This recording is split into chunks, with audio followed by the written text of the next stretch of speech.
There's a certain sound that history never bothered to record, a sound that slipped right through the cracks. It wasn't the thunder of horses charging or the crash of steel on steel. It was what came afterward, when the fires finally died out, when the screaming quieted, when the men who could still fight were already lying dead, and the women suddenly understood that the war hadn't really ended at all. It had simply twisted itself into something even darker. What I'm about to share with you isn't some traditional war story. It's really the story of the most ruthlessly effective system of cultural destruction ever built. A machine so precisely engineered that it didn't just topple empires, it wiped them clean off the map. And right at the heart of that machine was a cold, calculated brutality, crafted and approved at the highest levels, all aimed at a single target: women. What I'm going to describe is unsettling. Honestly, it should be, because roughly 16 million people walking around today carry genetic evidence proving just how well that system worked. Their DNA stands as a living reminder of what happens when an entire civilization decides that fear isn't a side effect of conquest. It's the main weapon.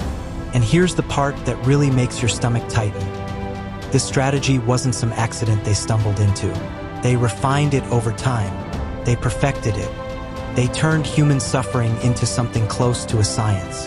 And by the end of this, you'll understand how cities of 500,000 souls could vanish from the historical record without a trace. You'll understand why whole languages disappeared forever, why cultures that had thrived for thousands of years were erased within a single generation. And you'll see the terrible role that women were forced into, not as fighters or leaders, but as the primary targets of one of the most systematic campaigns of cultural annihilation the medieval world had ever witnessed. This was the Mongol terror machine. And once you see how it really worked, history won't look quite the same. If you're someone who believes that the lessons from the world's most terrifying figures shouldn't be forgotten, well, feel free to like and subscribe. Your support helps bring these hidden stories back into the light. Now, let's return to the machine that turned cruelty into a strategy. Let me ask you something that historians have been wrestling with for centuries. How did a nomadic people, maybe 1 million strong at most, manage to conquer an empire stretching from Korea all the way to Hungary? How did they dominate kingdoms with populations 50 times larger than their own? The answer isn't what most folks assume. It wasn't because they had smarter tactics. It wasn't their weapons. It wasn't even the famous Mongol cavalry. No, the real force behind their rise was terror, and not the chaotic, spur-of-the-moment kind. This was terror by design. Terror treated like a technology. Terror used as a weapon more devastating than any siege engine ever invented. And here's the part that sends a chill straight down your spine. The evidence shows they perfected this system the same way a scientist might refine an experiment, through trial and error. They tested different methods. They tracked which specific horrors made cities surrender the fastest. They became experts in suffering, and the entire known world was their laboratory. In 1219, before launching the invasion of Khwarezmia, Genghis Khan sent out emissaries with a simple message: whoever submits will be spared. Whoever resists, well, he spelled out the consequences plainly. Men, wives, children, every dependent, entire bloodlines wiped out. And that phrasing, calling out wives, children, and dependents separately, wasn't an accident. It was a promise of something even worse than death. This wasn't a threat shouted in anger. This was official policy. It was advertised, and they wanted people to know exactly what was coming. Because the Mongols understood something simple and terrifying: fear travels faster than horses. Here was their brutal logic. Imagine you command 50,000 soldiers. Ahead of you sit 12 fortified cities. Storming each one would cost you thousands of lives. Or, you make an example of just one city, something so horrific that the other 11 fling open their gates without a fight. You spend your cruelty once like a kind of currency, and in return you buy the surrender of a dozen cities. It's monstrous, it's evil, and in a cold mathematical way, it's brilliant. And this is where things start to get truly disturbing. The Mongols didn't just pick random places to destroy. They deliberately targeted cities known for their culture, their scholarship, and their spiritual importance. They went after places like Nishapur, celebrated throughout the Islamic world for its poets and mathematicians, and Merv, which at the time was one of the biggest cities on the entire planet. And why choose these places? Because the pain had to be symbolic. It had to hit the world right in its sense of hope. When you wipe out one of the greatest cities ever built, every other city instantly thinks, if they fell, what chance do we have? When Nishapur collapsed in 1221, the Mongols didn't just slaughter people, they made a point of counting the dead. Every living soul was ordered to be killed, and every head was stacked into its own separate pyramid. One for men, one for women, one for children. Genghis Khan's own granddaughter, the daughter of his son-in-law, supervised the execution of the women and kids herself. She wanted absolute certainty that no one was missed. When archaeologists dug into the site centuries later, they found a blanket of ash several feet thick, coating what was left of one of history's most extraordinary cities. But here's the part most documentaries skip right over. The killing was the simple part. In a twisted way, death was the mercy. For the women who survived, the real nightmare was only beginning. The Mongols didn't break societies through random savagery. They built a system, a step-by-step process, designed with chilling precision. 5 intentional acts, carried out in order, each one crafted to dismantle not just a city, but an entire civilization. Let me walk you through them, because what I'm about to describe is a weapon so effective that even 8 centuries later, its impact still shows up in the DNA of real people alive right now. I'm talking about the systematic use of forced reproduction as a tool of genetic domination. When the walls of a city finally fell, the women weren't killed. They were separated and sorted, treated the way you'd inspect livestock or tally up treasure. The most beautiful, the high-born, the daughters of respected scholars and kings, they were claimed by the Mongol elite. But make no mistake, this had nothing to do with desire. It was about replacement. Here was the plan. When you force-captured women to bear your children, you're not just controlling the present moment. You're taking control of the future. Those children grow up Mongol. They speak the Mongol language. They worship Tengri, the god of the sky. Their mother's tongue fades out. Her gods disappear. Her stories vanish in a single generation. It's annihilation without leaving charred ruins behind. Genocide without needing mass graves. In 2003, researchers identified a Y chromosome lineage that began in Mongolia about 1,000 years ago. Their estimate? Roughly 16 million men alive today carry that genetic marker. That means around 0.5% of all men on Earth share one male ancestor from the Mongol imperial era. One lineage sweeping across Asia in only a few generations. And that doesn't happen by chance. That's the biological footprint of conquest. But let me put this into something more real. Picture yourself as a Persian noblewoman in Nishapur in 1221. You're 23. You've had an education. You read poetry. You study the stars. You're engaged to the son of a prominent merchant. A marriage chosen for you, but still something you've prepared your whole life for. And then the Mongols arrive. Your husband is cut down. Your father is executed. Your brother's heads are part of those terrible pyramids outside the walls. You're dragged from your home and inspected like an animal on the auction floor. A Mongol officer claims you as his property. You can't speak his language. He doesn't bother to ask your name. 9 months later, you're holding his child, a son. He takes the baby from your arms. That child will grow up in a gur out on the steppe. He'll be riding a horse before he's steady on his feet. He'll never hear the poems you loved. He won't pray in your language. He won't even know what city his mother came from. And that, right there, is the first act of erasure.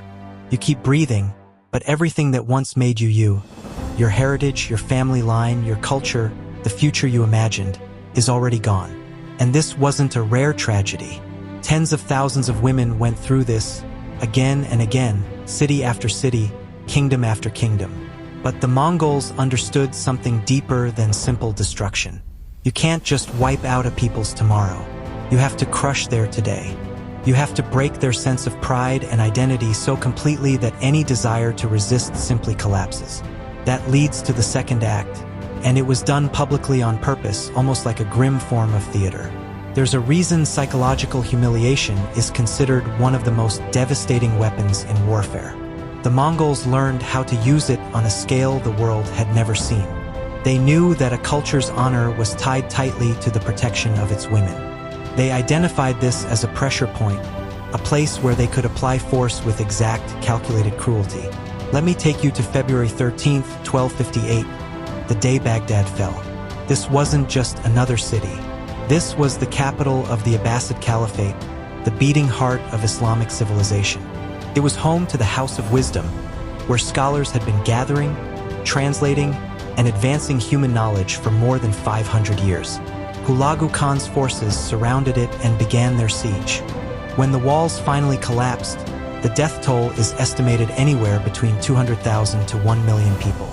The Tigris River was said to have run black from the ink of destroyed manuscripts, and then red from the blood of the slaughtered.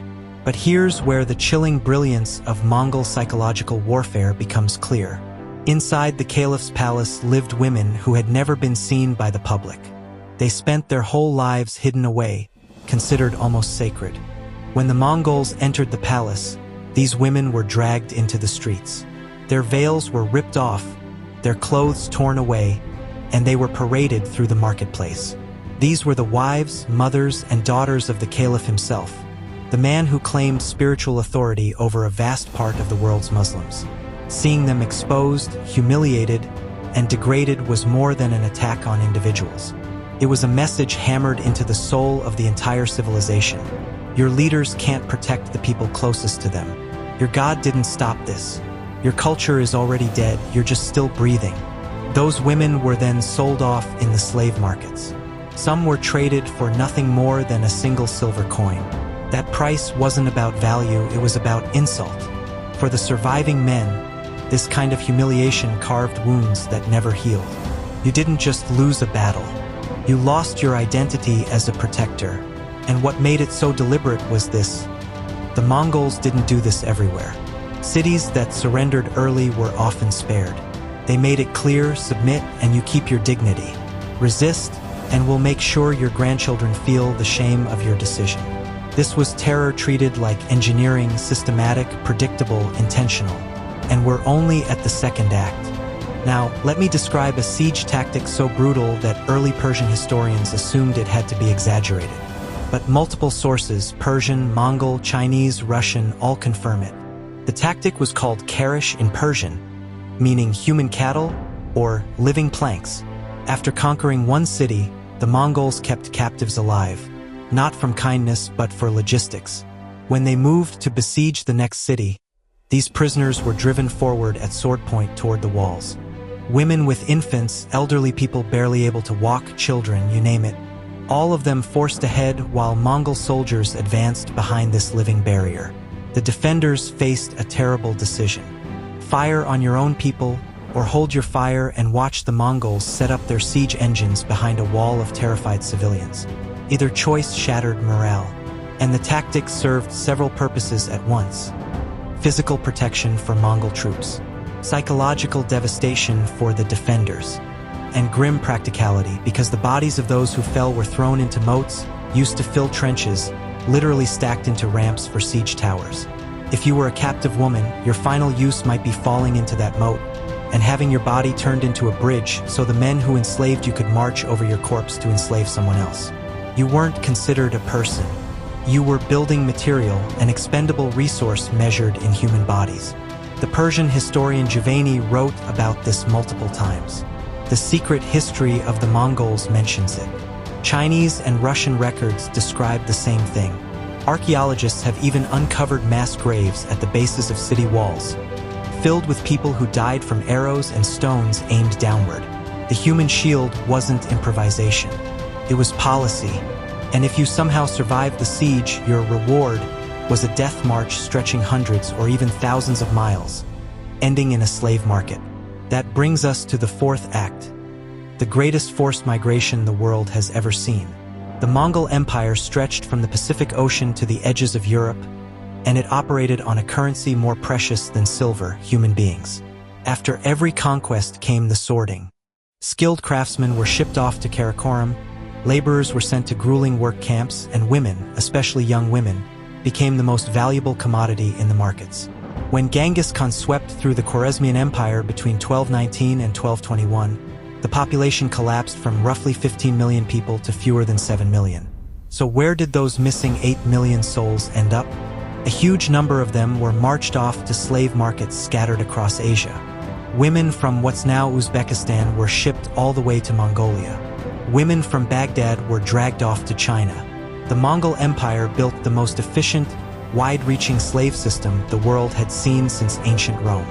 In places like Samarkand, the slave markets became permanent fixtures with standard pricing and even something like warranties. If a slave died within the first month, the buyer could get a refund. These markets didn't vanish quickly, they lasted for generations. By the late 1200s, there were families whose entire lineage revolved around the buying and selling of human beings. A woman from Nishapur might end up thousands of miles east, sold into a life in China. Her children would grow up with no sense of her homeland. Her grandchildren wouldn't even know what language she once spoke.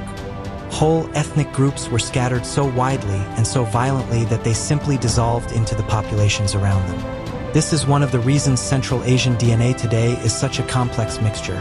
It's the lasting imprint of history's largest forced relocation. So far, we've walked through 4 acts: biological replacement, public humiliation, the use of civilians as human shields, and the vast trafficking machine that stretched across continents. But there's a 5th act, and honestly, it might be the darkest one because it's the one that succeeded almost completely. The 5th act was the erasure of memory itself. When the Mongols leveled a city, they didn't just topple buildings, they went after the people who held cultural knowledge. Poets were cut down, historians were executed, religious scholars wiped out. Anyone who could store, teach, or pass on a people's identity was treated as a threat. In Baghdad, the great house of wisdom, one of humanity's most extraordinary centers of learning, was intentionally destroyed. Books were tossed into the Tigris River in such volume that chroniclers claimed you could walk across the water on the floating pages. Why target these people? Because the Mongols understood something crucial. You don't just burn the books, you kill the people who could rewrite them. Think about everything these 5 acts accomplished. Women forced to bear the conqueror's children. Communities broken apart through humiliation. Captives turned into expendable weapons. Survivors exiled across continents. Knowledge keepers hunted down and eliminated. This was genocide carried out with frightening precision. This is how you wipe out a civilization so thoroughly that, within 2 generations, almost no one remembers it existed.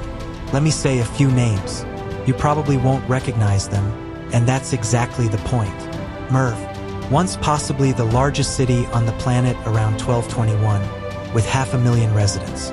Today, it's just remnants out in the desert of Turkmenistan, a place most people have never even heard mentioned. Nishapur, once a shining star of Persian culture. Today, its medieval heart lies buried beneath layers of earth. Urgench, the capital of the Khwarezmian Empire. The Mongols literally diverted a river to drown it. Now it's nothing but empty land. These were vibrant cultural capitals, centers of learning, and yet they were wiped so completely from memory that most modern people don't know they ever existed. That's what successful erasure looks like. And here's the final cruelty. In most ancient and medieval societies, women were the carriers of cultural memory. They were the ones who taught the first words to children. They were the storytellers. They kept the family histories alive. By targeting women through violence, forced reproduction, enslavement, and assimilation, the Mongols weren't just hurting individuals. They were breaking the transmission line of culture itself. A woman forced to bear a Mongol child, dragged to a foreign land, forbidden to speak her mother tongue. She can't pass down the world she came from. And just like that, the chain is broken. When this happens to thousands upon thousands of women across dozens of different ethnic groups, the outcome is cultural extinction. Not instantly, but over just 2 or 3 generations. By the time the great-grandchildren are born, there's no one left who remembers the old cities, who speaks the old languages, or who can sing the old songs. So let me circle back to the question we started with. How did barely 1 million Mongols manage to conquer more than 50 million people? They built a machine of terror so efficient, so overwhelming, that resisting them stopped making sense. Submission became the only option that didn't guarantee annihilation. They crafted a 5-act system designed to dismantle entire civilizations from the inside out. And the evidence is all around us. Around 16 million men alive today carry Mongol genetic markers. Whole languages have disappeared. Once great cities were erased. And for most of those who suffered, there isn't a single descendant left who even knows their names. The Mongol conquest killed an estimated 40 million people, about 11% of the world's population at the time. But even that staggering number doesn't tell the whole story. The real story lies in who they eliminated and how they did it. Their methodical targeting of women as tools of cultural destruction. Their reduction of human beings into instruments, commodities, warnings, building material. This was a machine fueled by human suffering, and what it produced was the disappearance of entire peoples. These stories aren't easy to listen to, and honestly, they shouldn't be. But they need to be told because the women who endured these horrors died twice. Once in their bodies, and again when their stories vanished into silence. Most empires are remembered for the borders they drew on maps. But the Mongols? They're remembered for something a lot more unsettling. Their legacy isn't just written in dusty chronicles or scattered ruins. It lives in people. About 16 million men walking around today carry a genetic footprint that reaches straight back to those years of conquest, fear, and absolute domination. 16 million living reminders of what happens when a civilization weaponizes terror with precision and turns brutality into strategy. But here's the part that surprises most folks. The Mongols didn't win because of massive numbers. They didn't depend on luck, and they didn't stumble into power the way some empires did. They engineered their rise deliberately, step by step, city by city, mindset by mindset. Before they ever fired an arrow, their reputation arrived first. It spread across deserts. It ricocheted through crowded marketplaces. It traveled with merchants fleeing from shattered cities. People surrendered long before they ever laid eyes on a Mongol soldier, because fear had already done the work. And fear, once planted, can accomplish what an army of thousands cannot. Even today, centuries later, you can still feel the echoes of a force that understood something brutally simple. Controlling people's minds is far more effective than trying to control their walls. So as we close out this chapter, keep this in mind. Empires rise, empires fall. But the stories, the warnings, stick around. They echo across time. They repeat themselves. And they remind us that the darkest lessons of history are often the ones we're most tempted to turn away from. If you believe these lessons should stay alive, if you feel the truth about history's most fearsome figures shouldn't fade into the shadows, then go ahead and like and subscribe. Your support helps bring more stories out of the dark corners of our past, stories that don't just inform, but shine light, provoke thought, and sometimes shake us. Because the more we understand the monsters of yesterday, the better prepared we are for the ones who might rise tomorrow.